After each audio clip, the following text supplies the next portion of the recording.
मुस्लिम league नून और दीगर पार्टियों ने बड़ी फेंटी खाई है और बड़े बड़े मुश्किल दौर भी देखे हैं, लेकिन आपकी इस गवर्नमेंट में किसी बंदे पर ऐसा तशद्दुद किया जाना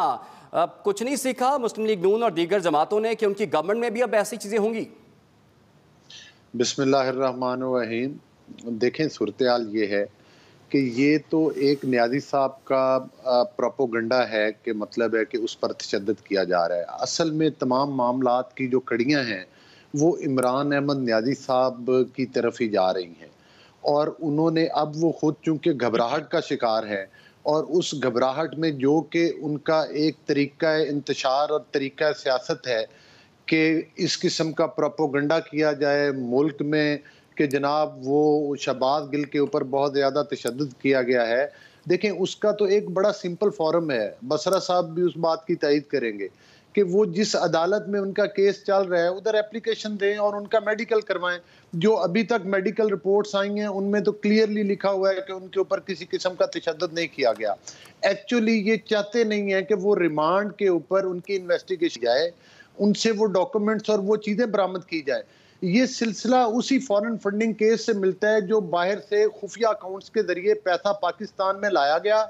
फिर उस पैसे के ज़रिए आपको पता है कि जो गालम गलूच ब्रिगेड इमरान अहमद न्याज़ी ने तैयार की हुई है, जो सोशल मीडिया के ज़रिए जो है वो इदारों में गालम गलूच करती है, इदारों को प्रेशराइज़ करती है, अपनी गालम गलूच के ज़रिए और इंतशार के ज़रिए न्याज़ी साहब हर इदारे से अपनी मर्जी के फैसले लेना चाहते हैं।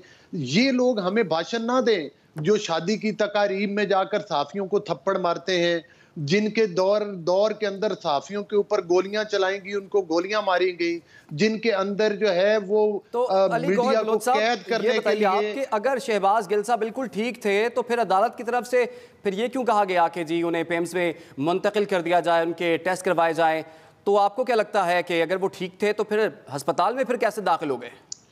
देखें, अगर ठीक आदमी भी अदालत में जाकर, मैं तो समझता हूँ कि ये जज साहब का बेहतरीन डिसीजन है कि उन्होंने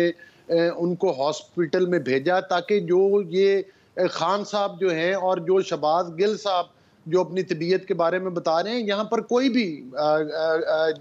भी मैं समझता हूँ कि मुल्जिम हो, अगर वो क्लेम करता है अदालत में कि मुझे कोई तकलीफ है या कोई इस किस्म की है, तो उसको बिल्कुल मैं समझता हूँ कि वो हक बजानिब है कि उसको तिब्बी सहूलत फराहम की जाए। लेकिन सवाल ये पैदा होता है कि शहबाज गिल साहब 2-3 दिन पहले तक तो पूरी कौम के ऊपर वो रंदा चलाने की बातें कर रहे थे, अचानक 2 दिनों में वो बीमार हो गए। हाँ, जो तशद्दुद की बात हो रही है, हम तशद्दुद पर यकीन नहीं रखते। हमारी तो वो लीडरशिप है कि जिसने, आपको पता है, कोई 400 कितने दिन जेल में रहा, कोई 200 कितने दिन जेल में रहा। न्याज़ी साहब ने तो अपनी पूरी ऑपोजिशन जो है वो जेलों के अंदर चुनवा दी थी और उस वक्त ये ऐलान करते थे, ये अमेरिका गए तो कहते थे कि मैं नवाज शरीफ का एसी बंद करवा दूंगा,